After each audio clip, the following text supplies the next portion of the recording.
Hey YouTube, this is Brian Tubbs coming at you with another video. I made a video earlier on this piece. We call it Heart of Man. And the video prior to this one, I was just getting everything set up. It was laying flat on the table.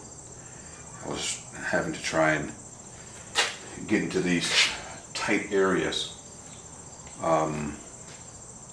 with my TIG water and rod, just trying to get some tacks in there, and the areas are so tight that it's very difficult to get your TIG rod, TIG welder in there. I mean, it is so tight. I'm trying to get this thing in there to go, to weld. And with areas like this, you're TIG welding, but you can't just keep it on this angle. You have to try and get it down and up so you can run your TIG rod upper and lower wall. I wasn't just trying to go through straight. I was running the rod, the heat up, run it down, up, down, up, down. And with this being so tight, very difficult to do it. So I cut the video short, the one that I was initially setting it up on the table. Cut it short because I had to figure out a better way to do it. The way the lighting is in here, and in the crevice, it had good light until I put my hand and the rod there, and then I had to hold the TIG weld upside down like this. This hand was blocking the light from the crevice, so you couldn't see. It was almost impossible to see where your TIG rod was and where your tungsten was. When you're doing this stuff, especially in areas like in here and here, you have to be as precise as possible, because you can't get your grinder in there to correct anything that you screw up. So had I ran my TIG wire over onto this surface and there was some big ugly glob, I would not have been able to get in there with my grinders to get it out. So I had to be really careful. So that's why I had to end the video earlier, because I had to think, how can I get in there and tack it up without causing it to glob up and get on the wrong portions of the stainless steel. So my initial idea was, and again, this was laying flat on the table. It wasn't up like this. It couldn't be up like this because it would have just fell apart. So I was using this light, and when I would put my hand there with the TIG wire in my hand. So I'm doing this with this upside down. With this, I'll put this in, put that in. This hand would block the light. It was constant. So I said, I got to figure out another way to get some lighting in here. Normally I would have someone, my wife or someone else, helping me do it, but it was just awkward to do. So I said, I need a light either above that I can hang, or I need to put a light on my helmet, or go out and buy another helmet. But I just bought this helmet not long ago, very expensive helmet. It's a weld coat. So I said, what the heck? Why don't I just put a light on my helmet? So this is came up with. I don't know how good you guys can see it, but it's really bright LED. And I have my battery pack. I mounted the battery pack on top. Mounted the light on the front, so my head is down and I can move this up and down. I ran my wires just to the side, just velcroed them onto the side so they're not coming off. This holds the batteries. I just peel this off. The rubber will stay on. Put my new batteries in, put it back in. It just seals up with the rubber. This, as I say, is adjustable. I can adjust it up or down or however I need to do it. I'm going to work a little bit more on this mount just to get it more secure. I don't want to put screws through my new helmet, but I'm going to figure out another way to mount it more secure. I mean, it's secure, but I don't want to be welding and bump something in it and it comes off. So with that, I had my helmet on. I was able to shine the light right into the crevice, and I was able to tack up and everything with no problem. And then after I got it all tacked up, I was able to get ready to stand in this position. But as you guys, if you remember, I had pieces of metal clamping it down here with these clamps holding it. Well, I needed to move the piece around. I couldn't leave it lying flat on the table because I can TIG weld uphill, downhill, diagonal, it doesn't matter. But I didn't want to be trying to weld uphill in those crevices, because even though I had the light, it would still be a little difficult to weld coming uphill unless I had a clear view, which I didn't. So I did what I did before. I showed another video when I was making this piece. I welded a stainless steel tab on the bottom, which the tab kept it from the piece from expanding or contracting, because when I welded in the upper groove in here, the metal wanted to expand out this way. It wanted to go with the heat. So my gap down here would have gotten huge. It would have been way out here somewhere. So I didn't want it to spread. And then when I welded in here, I didn't want it to contract and squeeze. So I just got this piece of stainless steel and just tacked it to the bottom so it couldn't contract nor expand, which kept it in this right position. And so I was able to, once I got this on, and I had tacked top and bottom, so I knew this inner wheel wouldn't twist,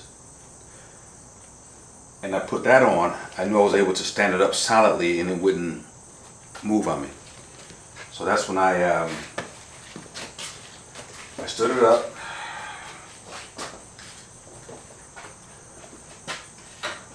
I turned my light on.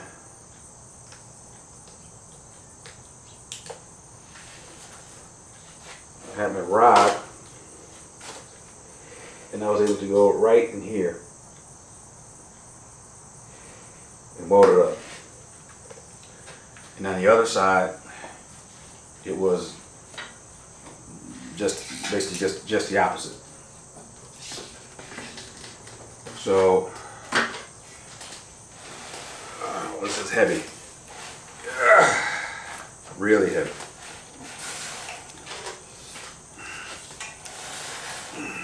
It's still hot. So with this side, I had it laying more in this position, and I was able to get my welder in here and just weld across like that, which made it a whole heck of a lot easier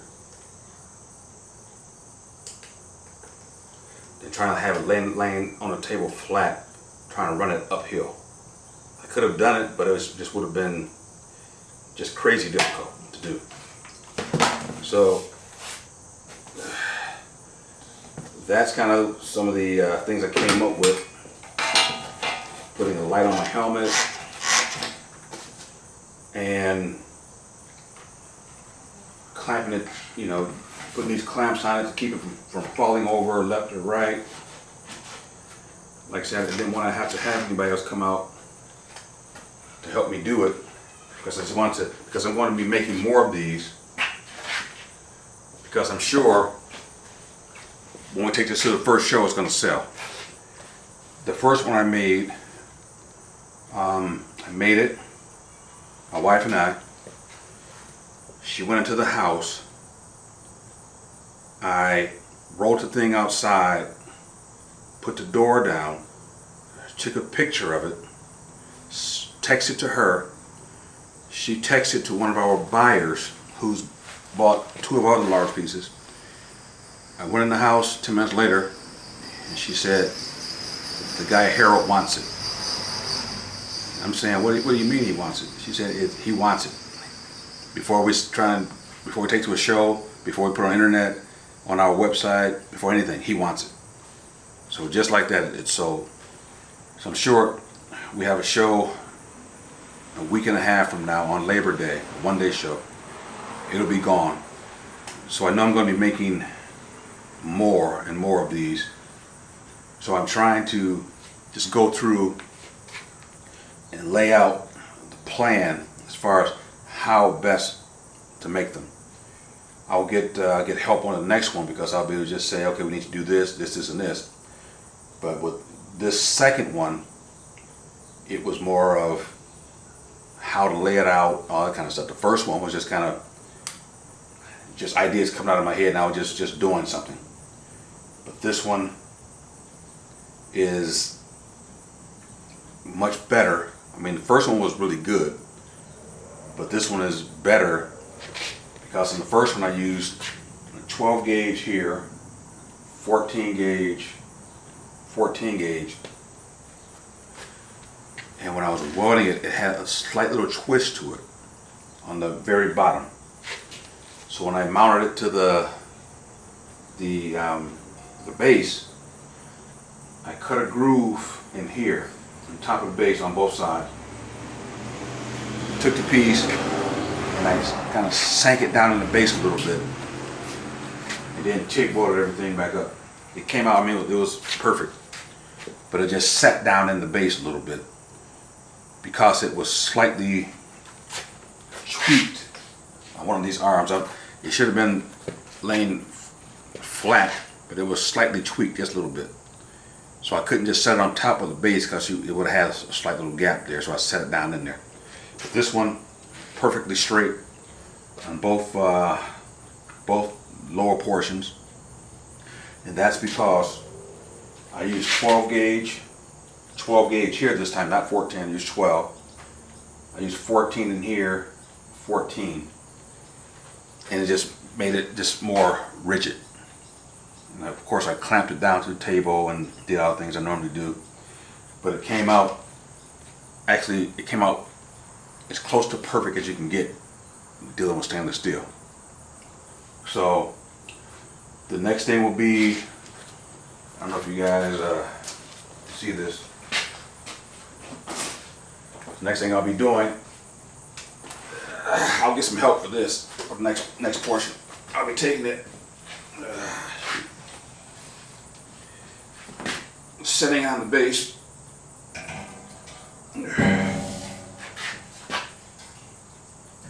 and welding it in. So it'll sit on the base like that.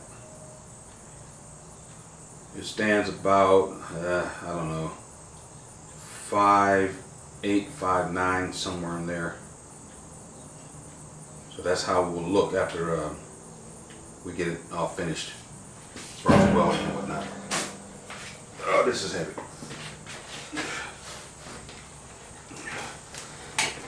So after it's all said and done, this piece will probably weigh about 150, 160 pounds. Because this by itself is between 95 and 100 pounds, just the base itself. And this has to be 60, 65 pounds, somewhere in there. It's heavy. So that's kind of the close to being finished with Heart of Man. And this is kind of how we do it. It's hard, I can't show all of the things we do with it because it's just so time consuming. With working with glass and stainless steel or metal, having it encased in the stainless steel takes a lot of patience, a lot of forethought, a lot of foreknowledge. So I won't crack this one like I did the first one. It takes a lot of patience because you have to weld some, you have to stop, go do something else, come back, weld some more. I had my cardboard, I'm moving the cardboard around, sliding the lenses around, trying to keep them away from the heat, trying to keep the stainless steel from contracting too much. So it was do a little bit, stop, and with me, I can't be in here welding or painting and just stop and stay out here and just be in a stop position. If I'm painting, I'm going to stop for a minute. I'm going to grab the paint gun or whatever I'm using and start spraying again. With this, I needed to let it sit for 10-15 minutes. If I stay out here, I'm going to give it 2 minutes and I'm going to start welding again. So I have to stop, I have to walk away, go do something totally different, maybe set my timer or alarm or something to come back. That is really the only way that I'm able to leave a project long enough for it to do what it's supposed to do. It's supposed to cool down. In this case, if I'm painting, there's sometime like a 10-minute window between coats or whatever. So it's really the only way for me to do it properly is to get away, because I'm always got to have my hands doing something. If I'm not working on a big, or if I'm working on a big, I might start working on a tabletop or small. I have a small in there waiting now, called the one that's called the Dance. I showed that in another video. I was just cutting it out, that kind of thing. It's almost, after I finish this, I'm gonna grab that, trim all the excess stainless steel off of it, grind it a little bit, and start TIG welding that up. You gotta come up with a base for it, all that stuff. I haven't even designed a base for it yet because it's a brand new piece. After I get it all set up, I'm debating on either polishing it or running grind marks in it or doing something. I'm not going to paint the piece itself. I'll probably paint the base some color, maybe a deep purple, because it's going to be called the Purple Dance. So I might do the base in a deep, really rich purple, maybe. So that's kind of what I'm doing right now. Hopefully I can finish up the Heart of Man, get it mounted without dropping it and breaking it. And after that, we're going to have to put the machine on it, the passivating machine, in these portions in here, those 4 sections. I got to passivate it with the machine to get all the heat marks off. And then I'll be taking the liquid passivation and putting the passivation solution on the whole thing, brushing it on, letting it sit for, I don't know, maybe 10 minutes, spraying it off, and then taking the next chemical, which is a Rust Rescue 200, putting that on, letting it sit for 5 minutes, and then taking that off, and then to be ready to go to a show. if it even gets that far. My wife may make another phone call, send a picture, somebody else will want to buy it before it even gets to the show. So, all right, guys, that's what I'm doing. The light setup that I have, it's by Coast, C-O-A-S-T. You can get their lights at, I know you can get them at Home Depot. You might be able to get them at Lowe's. Coast is a really good, really good lighting company for your headlight. It was a headlight, it had straps on it, but I took all the straps off and just mounted it to the helmet. There's nothing like having light in those dark areas when you're TIG welding. MIG welding is not a big deal. TIG welding, you have to be precise, because if you can't see in the crevice